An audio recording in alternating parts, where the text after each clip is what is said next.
Take it away, Lauren. Thanks, Sasha. Yeah, I remember what I was going to say. So through this presentation, you're really going to get a sense of how new this topic is.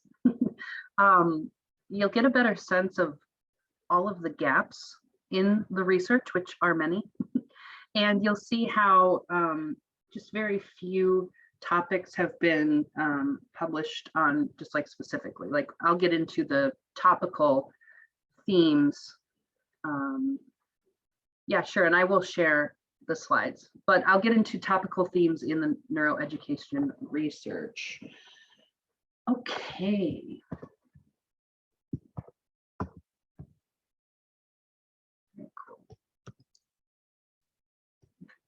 So some other definitions and related terms, as I mentioned, just kind of toward the end of that last slide.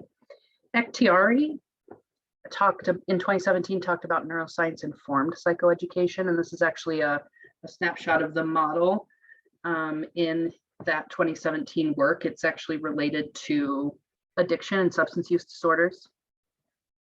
So you'll see they essentially what this model was supporting was that we need more like empirical evidence in neuroscience, a neuroscientific educational approach to addiction related issues, or addiction specifically, I guess.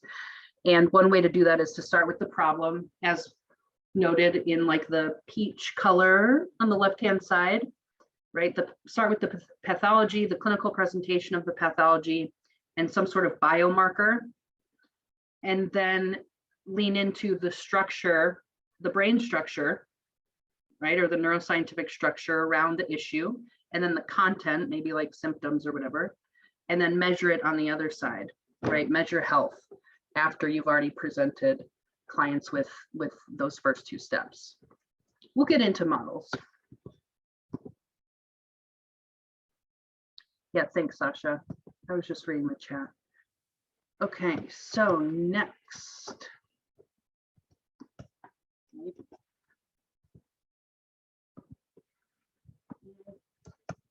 There we go. So as I think I said before, I'm going to share definitions of neuroeducation or related terms, not necessarily just from clinical mental health counseling. So neuroeducation, as defined from the American Psychological Association, is the study of the activities that occur in the brain when individuals learn, and the application of this knowledge to improve classroom instructional practices and optimize curriculum design. This emerging field represents the intersection of the broader areas of neuroscience, psychology, education, integrating research on neuronal functioning with educational improvement to understand how the brain enables learning, working memory, intelligence, and creative thinking.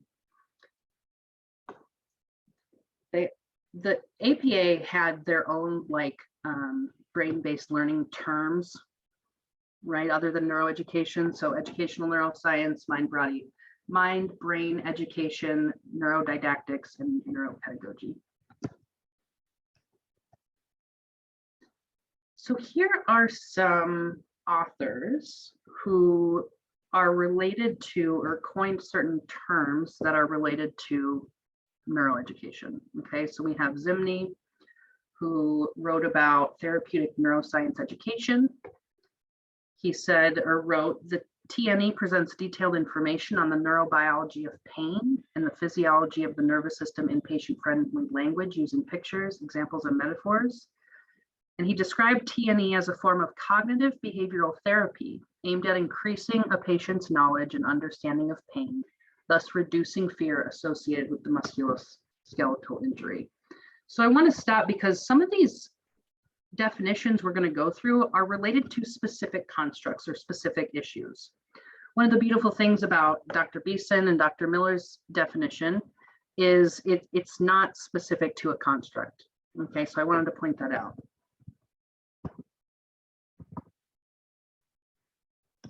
Therapeutic neuroscience education. In my research, and this is just like we're just getting our toes wet with this presentation, or at least the content of this presentation for neuroeducation. But at least in the research I did, I saw that therapeutic neuroscience education was first mentioned by Mosley in 2003, but then not again until Gady wrote about it in a spinal fusion presentation, and then again by Adrian Lau, who's a prominent author on the neuroscience of pain.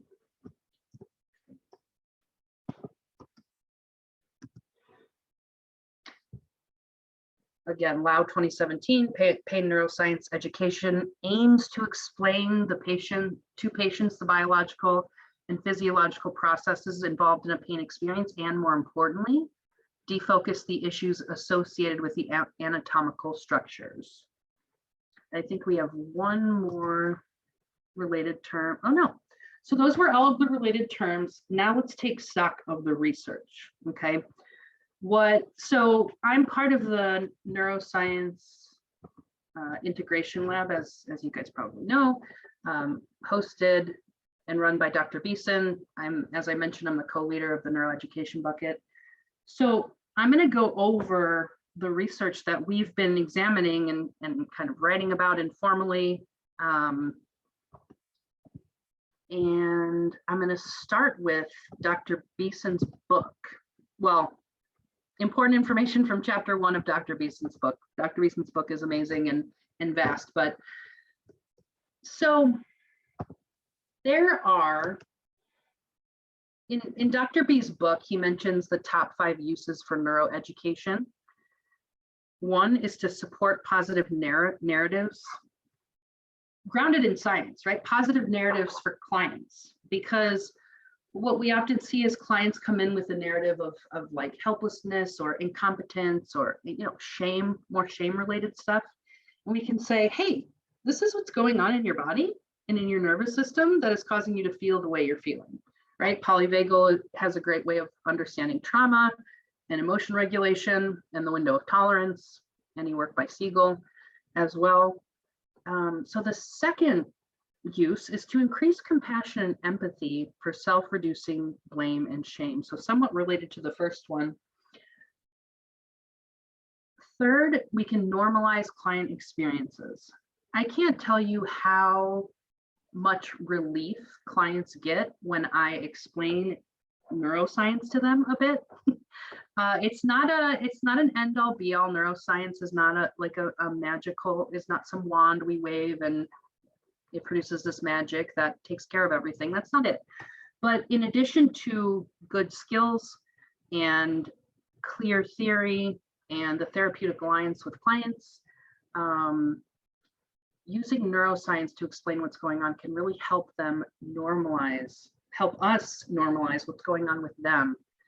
Everyone has, well, most people, the wide majority of people have a nervous system, and that's intact, and they have a brain, and all of that works together and can explain so much of what our clients experience.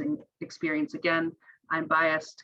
I will almost always be thinking through the trauma lens, but especially with trauma, right? When a client says, I don't know why I feel the way I feel or why I do what I do. And I say, well, let's talk about the window of tolerance, and let's talk about your vagus nerve, the 10th cranial nerve. I don't get all sciencey with them, but I translate the information in a way that is focused on their well-being and increasing their sense of self-compassion. So neuroeducation can support regulation. I've already talked about that, emotional regulation, functioning, etc. And then it can enhance client engagement and motivation by lending credibility to certain approaches. In Dr. B's book, they talk about being able to explain what's going on with a client between an activating event and the choice they made, and how much time they have maybe between something that triggered them and something they did. Okay. Any questions? I don't think we have anything in the chat. Okay. Feel free to just jump in if you do.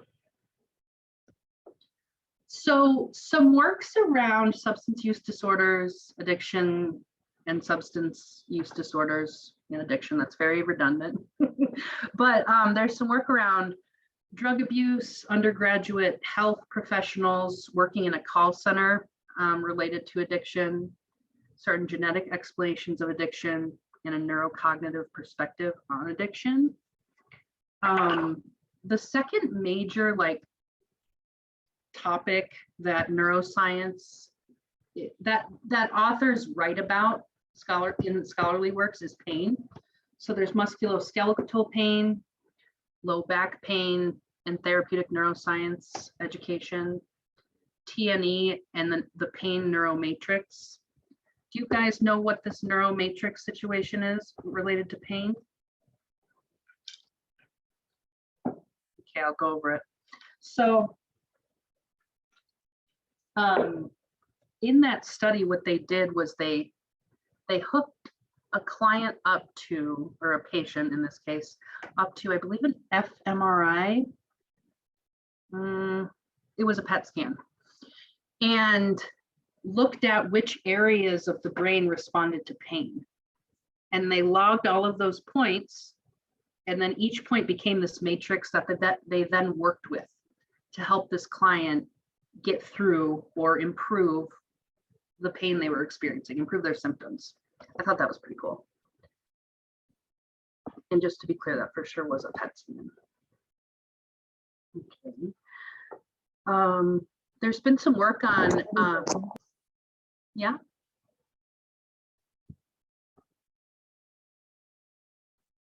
Was that someone wanting to chime in? No? Try again if you were. So there's some work around pre-op for a lumbar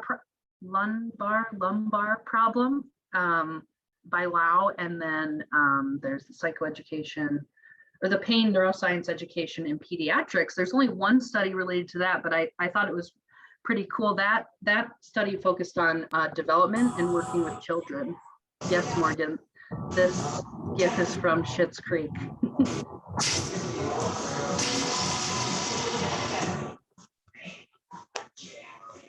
Okay. Next, there were a couple. I say a bunch because there really isn't that much research. So a few studies on empathy, and I don't have them all listed here, but a couple noteworthy studies would be clinicians' empathy, perceived empathy, right? How clients perceive empathy in clinicians when they utilize neuroscience in their work.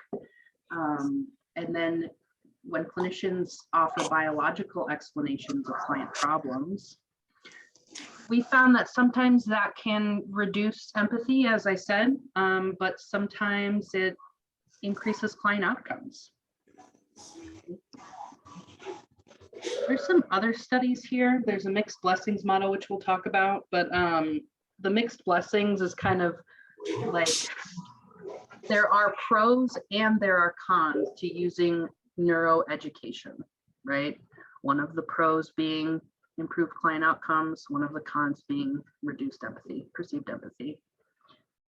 One of the studies was around stigma reduction of depression and how clients will, there's like reduced shame. They didn't use the word shame, but overall there's like reduced shame, but then there could be this increase in people's like judgment about who has depression and what it means about that person. I think it was the essentialism argument where the audience who's thinking about someone who has depression essentially says, oh, that's something specific to that kind of person, and not really attributing other factors to depression, such as marginalization or cultural factors, right? Lived experience.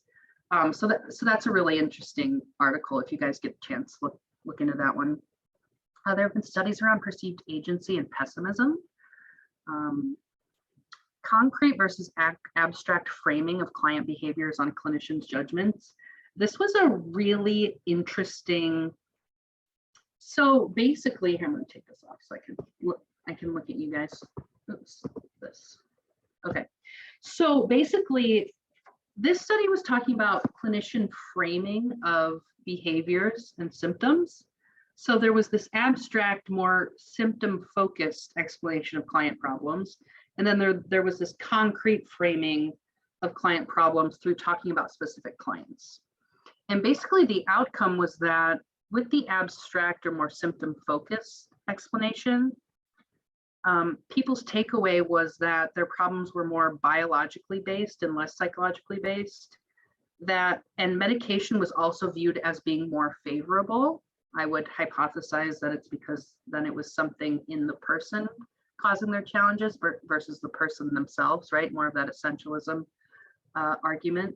And then clinicians were also more accepting of neuroscience research in the abstract than in the concrete, right? So if I were to say Sasha, and I'm making all of this up, can I use you as a made up client? Okay, I could, thank you. So I could say Sasha, you know, in the more concrete framing, I would say Sasha has depression because Sasha, you know, there's something going on with her mood and her limbic system, and she kind of has this overactive whatever. I'm just trying to make something up and I'm not doing a good job, right? I could explain something about Sasha's structure, neural structure, brain structure, and say this is what I have to say about Sasha. Or I could take more of an abstract approach and talk about the neuroscience of just depression in general, right? Not related to a specific person. And so clinicians were more accepting of neural research in the abstract, right? When we disconnected it from a specific person.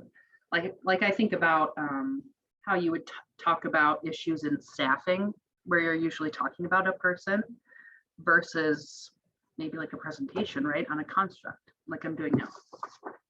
Okay.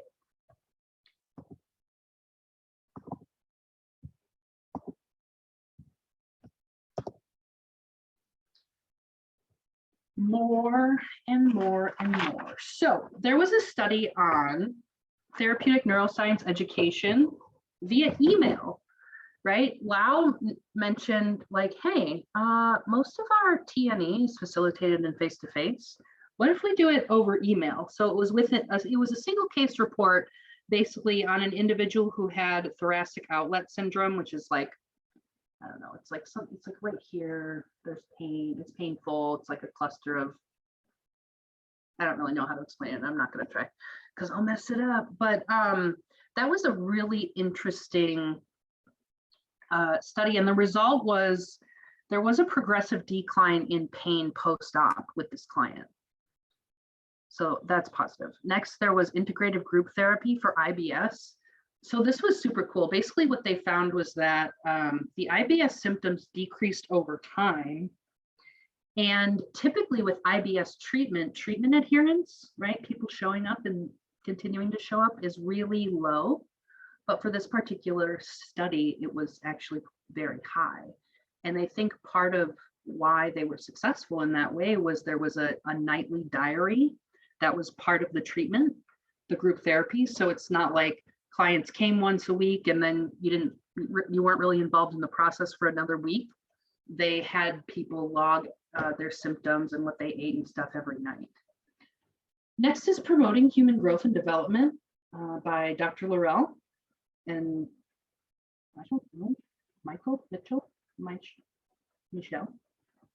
But basically, so Dr. Laurel is, I believe, still a faculty member at Northwestern in the graduate program, but they talked about all of the neuroscience that supports human development and how we can be using that in the counseling room, in counseling curricula, right, to help people understand what's going on as we mature over a lifetime.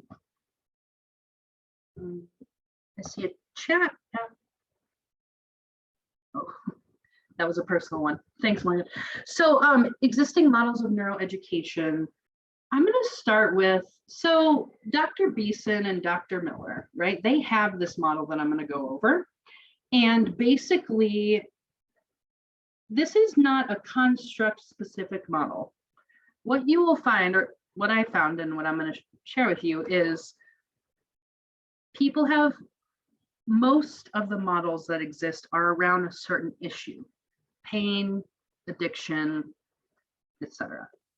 So one thing I love about Dr. Beeson and Dr. Miller's model is that it's not specific to one particular construct. So in their book, the Neuroeducation Toolbox, neuroeducation should not be considered a silver bullet or an intervention delivered in isolation of the broader therapeutic process, which I kind of mentioned earlier.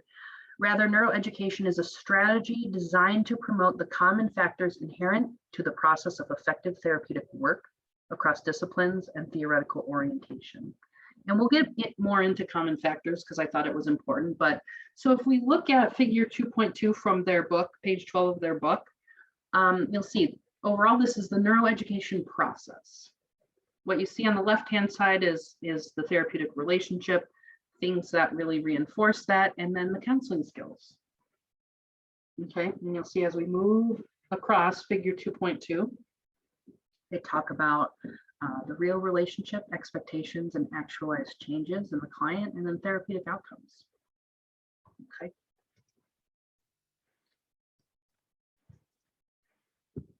Sometimes Prezi wants to listen to my space bar and sometimes it doesn't, so sorry about that.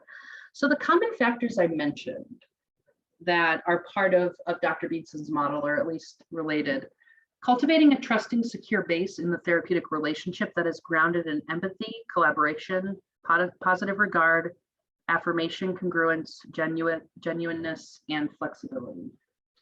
So common factors across, a bunch of orientations and schools of thought of things that work with clients. Some of these common factors are eliciting client narratives of the reasons for counseling and psychotherapy, introducing the neuroeducation exercise as a means of exploring their first-person accounts and theories of their challenges and achievements, promoting collaboration and agreement in the goals and tasks of the neuroeducation exercise, being culturally and developmentally responsive, present the neuroeducation exercise tentatively with neurohumility, use micro skills to facilitate clients' discovery and meaning making regarding the neuroeducation in relation to previous conceptualizations, ensure the creation of a coherent narrative of the process that translates to clients' lives, evaluate the process using formal and informal methods as appropriate, continue neuroeducation as appropriate throughout the course of therapy. Okay, so if we keep going, here's some other models. There's a neuroscience-informed psychoeducation for addiction medicine that the Ektiari model that I showed during the related terms. This is a perspective on how psychoeducation in addiction medicine can be informed by neuroscience in 2-dimension, content, and structure.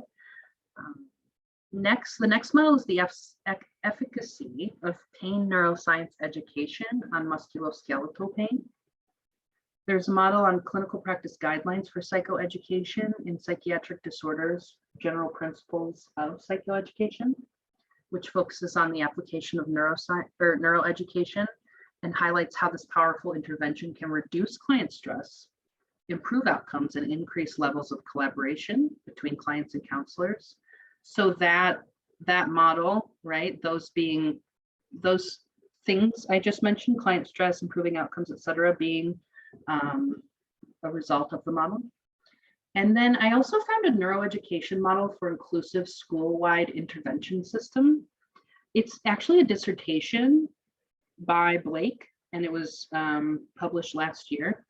So there's, if you're interested in school counseling or learning or neuroscience and education, that's a cool model to check out. Okay. So we're going to go over some important considerations for just neuroeducation. And actually, before we jump into this, I want to mention something. There are, wait, hold on, let me look. Neuroeducation, right, came from psychoeducation, right? That's the foundational point here is psychoeducation. And a little bit, we're going to talk about psychoeducation just as its own part of counseling and how, well, some of the research we've done as a neuroeducation bucket in the lab is looking at state level definitions of psychoeducation and how there are about only 7 states that actually define psychoeducation in their legislation. Okay, so, and we'll go over some of, if we have time, we'll go over some of the challenges of that. But it's kind of like, for me as a researcher, when I dug into this, like neuroeducation in itself is so important, and we have research around it, and wonderful things are being proven every day, and brain-based research has been thriving for the last 20-30 years. And with that said, when it comes to counseling specific neuroeducation, there's still more work to be done, even on the front of psychoeducation. Okay, so I wanted to let you guys know that.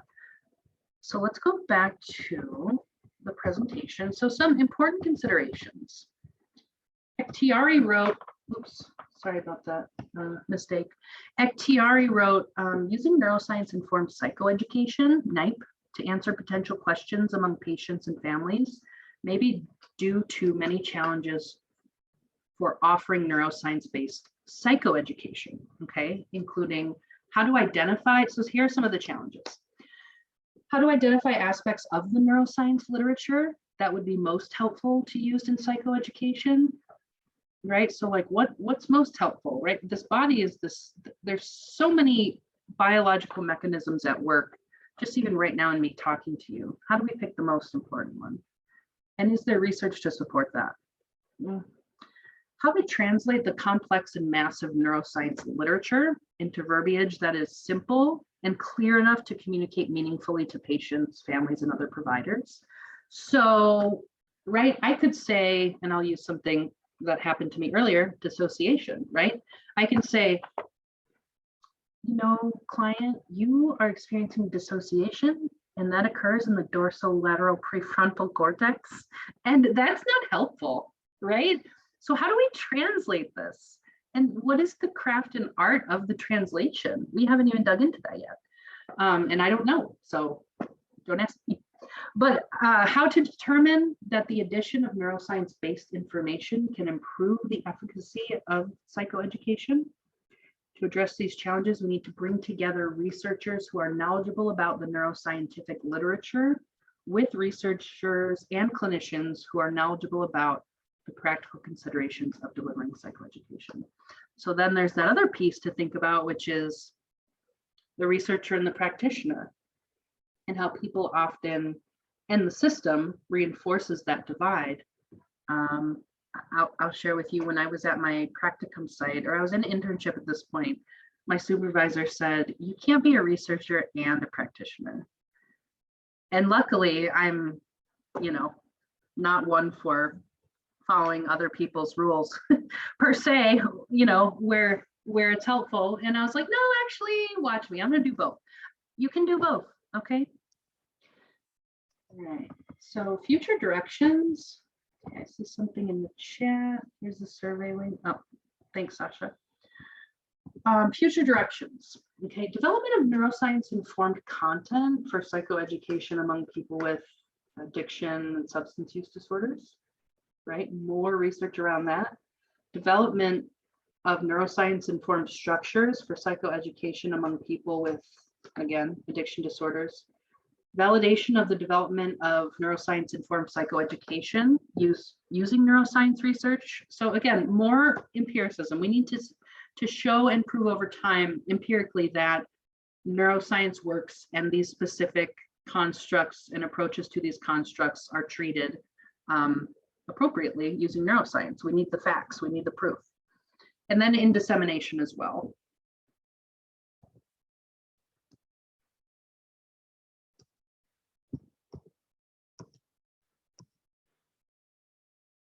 Okay, empirical research is needed, more of what I just said, right? To explore the various client and counselor variables related to neuroeducation. We need to evaluate the impact of neuroeducation on client outcomes. So some themes in ethical considerations taken from Dr. Beeson and Raisa Miller's book, Dr. Miller's book, practitioner competence. You know, who can deliver neuroeducation? Is it any counselor? Or is it a neuroscience specialist, right? There's the generalist versus specialist argument. I don't know. We have yet to prove that what's best. So supporting client autonomy, right? Using neuroscience, we can explain something through a neuroscience lens, but again, it's not a silver bullet. It's just part of it. And just because something's occurring in the client's body doesn't mean they don't have autonomy, right? Just because there are biological bases for what's going on, again, isn't the end all be all. It's not the whole explanation. We need to keep in mind using a trauma-informed lens, attention to the developmental lens, attention to clients' abilities, elevation of clients' culture, not leaving out the impact of a client's identity, culture, certain rules the culture has around mental health or sexual orientation or whatever may be impacting the client in the moment. Potential research questions. I wanted to take this straight from Dr. Beeson and Dr. Miller's book because I thought it was such a cool section. What are the experiences of clients engaging in a specific neuroeducation activity? Right? Maybe it's something related to substance use disorder. Maybe you're working at an addiction treatment center. How do clients perceive clinicians who deliver neuroeducation? How do these perceptions compare to perceptions of clinicians who do not practice neuroeducation? How does the use of neuroeducation affect common factors and therapeutic outcomes? What are the neuroscience concepts clinicians most frequently share with clients via neuroeducation interventions? How does a specific neuroeducation activity affect a certain population? What is the relationship between a neuroeducation activity or activities and the client's motivation to change? Does a certain neuroed activity change clients' some sort of physiological experience? Maybe it's like heart rate, right? In session, heart math would be a good way to monitor that. Okay, so here's sort of the reason, and I smile because like we really got into the weeds with this one as a neuroeducation bucket, but so some pros and cons related to having a unified state level definition of psychoeducation. As I mentioned, there's more to this neuroscience or neuroeducation argument than just the neuroscience. There's the legislative stuff, there's getting on the same footing at a state level related to psychoeducation and what psychoeducation is. So some pros and cons of having a unified definition. Some pros would be around licensure. Checking the chat, 10 minutes, thank you. Some pros, licensure, right, and portability, getting licensed in a state or states. Expectations for psychoeducation, thus eventually, because it's related, it's in the same vein, neuroeducation. Ethical considerations, better defining our role as counselors as defined by the state, and then requirements for training programs. Some cons, if psychoeducation and thus neuroeducation is explicitly outlined and stated and unified from legislation from state to state, there will be limits on what we can do. And there should be limits. That's not just, we don't want to just be running around like chickens with our heads cut off and just calling anything acceptable, but you know, the road could potentially be narrowed for us. The definition must be updated and reimagined over time, and there will be a need to vote on the legislation/work process, okay? So some considerations related to neuroeducation in the state law conversation. If we write neuroeducation or psychoeducation into law, are the resources available to train every counselor to do that? Are the resources available to then get neuroeducation into training programs? Are there enough faculty at schools to be able to deliver that and facilitate that, or to get continuing education related to that? Are the resources there to then deliver it in a competent way to clients? I mean, students. Next, is it ethical to not use the information that has been amassed from research? So something to think about is we have this research. Is it ethical to just let it sit there potentially? If we know something potentially works better and we don't have these other structures in place to facilitate, right, getting the dissemination of the work and the training and the education for counselors so it can eventually get to clients, are there ethical considerations there? Next, do I have to be considered an expert to use neuroeducation? who can use neuroeducation, right? And then what is neuroeducation training? So you guys see, I mentioned it at the top, like all of the considerations related to neuroeducation and what sometimes is called neuroscience informed counseling. We're not going to talk about brain spotting because we don't have time, which is not a bad thing. But I recently became a brain spotting practitioner and I just love it. So shout out to brain spotting. I wanted to leave some time to chat. I know there's also like, I think an after brainstorm chat session from 1 to 1:30. But I just kind of want to acknowledge we're getting to the end.